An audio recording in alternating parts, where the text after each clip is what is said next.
Sangkut handbrake guys. Tersangkut handbrake. Aduh, nak balik Shah Alam ni. Daripada Kok Lanah Kota Baru nak balik Shah Alam. Jauh lagi tu.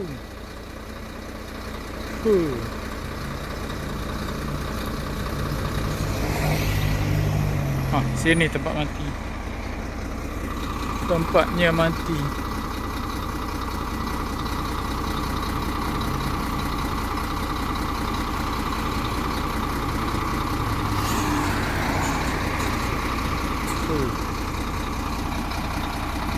Agak-agak boleh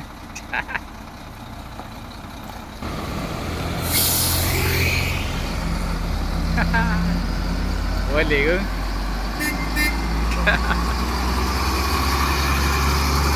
Alhamdulillah. Dia handbrake sangkut. Dia kata biasa dah terjadi.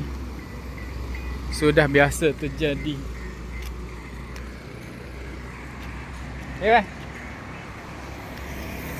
Dia kata sudah terjadi 2-3 kali.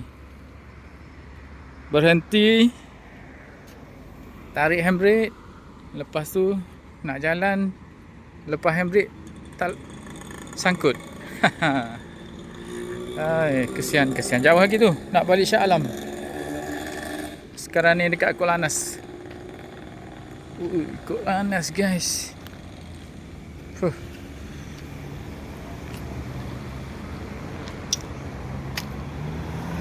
Duduk.